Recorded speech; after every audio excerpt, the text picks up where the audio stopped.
Suka duka dalam menjadi seorang bidan yang ditugaskan di desa terpencil tentunya beraneka ragam. Salah satu kejadian yang paling diingat Bayah ialah ketika dirinya harus menolong persalinan yang ada di anak desa Panaan, di mana untuk menuju anak desa tersebut ia harus menaiki ketinting atau perahu, karena tidak ada akses jalan yang dapat dilalui kecuali aliran sungai. Suka duka bekerja di wilayah terpencil itu ya nggak bisa disebutkan kalau kita sebutkan satu persatu, karena pasti banyak sekali. Jadi saya sebutkan beberapa saja.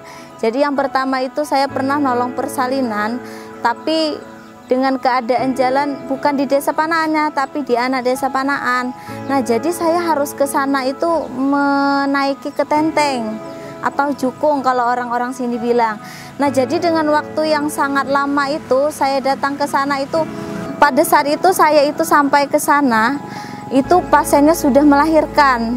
Setelah itu terjadi perdarahan karena yang menolong pada saat itu kan tidak ada bidan yang mempunyai fasilitas yang lengkap. Disitulah saat kita perlu teman, di saat kita perlu bantuan, di situ tidak ada bantuan sama sekali. Jadi kita harus benar-benar pure menggunakan tenaga kita, benar-benar menggunakan alat-alat yang ada pada saat itu.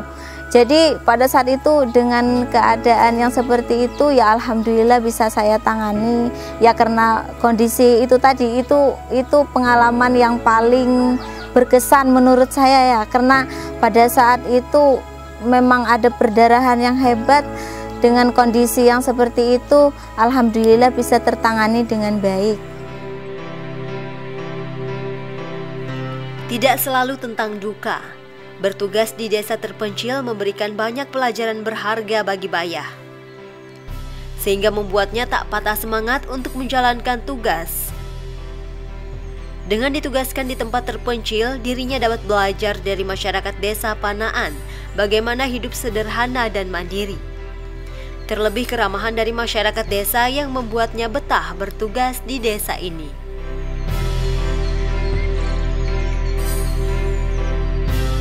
Kalau sukanya di sini sangat banyak karena kita bisa belajar dari masyarakat tentang menjadi hidup mandiri itu bagaimana, hidup di hutan itu bagaimana, sayur mayur tidak perlu kita harus cari jauh-jauh, di dekat-dekat kita seperti rebung, seperti sayur-sayur pakis itu kan di sini sangat mudah. Itu senangnya di sini, dan masyarakatnya itu sangat welcome, sangat baik, sangat terbuka dengan tenaga kesehatan yang di sini. Jadi sangat menyenangkan menurut saya bekerja di desa terpencil ini, karena mereka tidak ada merasa lebih tinggi atau lebih rendah atau mereka semua merasa sama gitu. Jadi nggak ada rasa iri, rasa jadi menurut saya bekerja di desa terpencil ini sangat menyenangkan.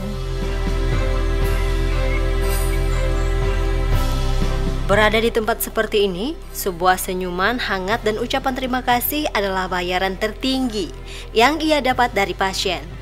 Pengalamannya selama bertugas membuatnya belajar untuk lebih menghargai hidup, serta mensyukuri setiap kebahagiaan kecil yang sering luput dari perhatiannya. Ia juga menuturkan menjalankan tugas sebagai tenaga kesehatan di daerah terpencil tak hanya memerlukan semangat, tetapi juga keteguhan hati. Selain minim sarana, ada kalanya jasa pekerjaan mereka hanya dibayar dengan beras, sayur, atau buah-buahan. Ya, kalau misalnya masalah dana itu ya pasti terjadi ya kalau di desa terpencil itu. Karena Karena mata pencaharian di sini kan rata-rata itu kalau bahasa di sini itu menuri, atau dalam bahasa Jawa itu nderes,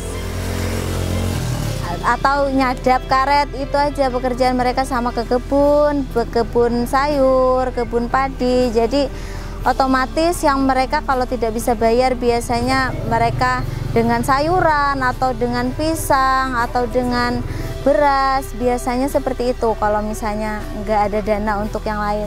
Terkadang ada juga yang nanti sebulan 2 bulan ada uang ya dikasihkan ke saya. Terkadang ya ada yang cuman bilang terima kasih, yaitu hal yang biasa lah menurut saya, karena memang keadaannya di sini seperti itu.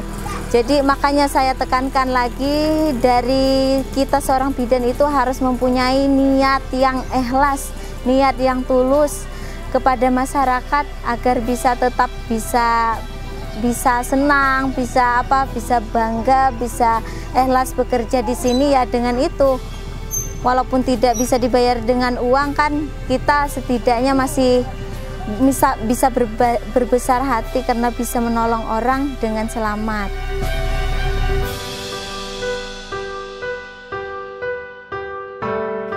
Salah satu motivasi Bayah saat bertugas di desa terpencil ini diantaranya dapat memberikan hak yang sama antara masyarakat yang berada di pedalaman dengan masyarakat yang ada di perkotaan, yakni hak mendapatkan pelayanan kesehatan yang baik dan maksimal.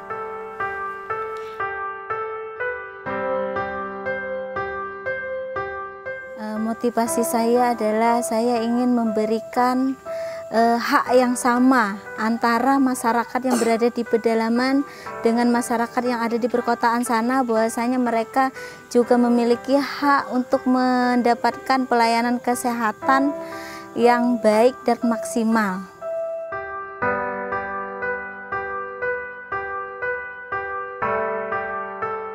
Namun itulah sesungguhnya hakikat pengabdian. Terkadang kesulitan yang ia rasakan sebanding dengan kebahagiaan yang ia dapatkan.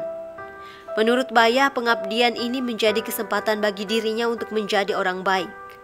Keluarga baru yang ia temui di sini juga menjadi kebahagiaan tersendiri baginya. Bagi bidan yang satu ini, pengabdian kepada masyarakat di pedalaman telah memenuhi impiannya selama ini, yakni berguna bagi masyarakat sekitar, tak peduli siapapun mereka, apapun sukunya dan apapun agamanya.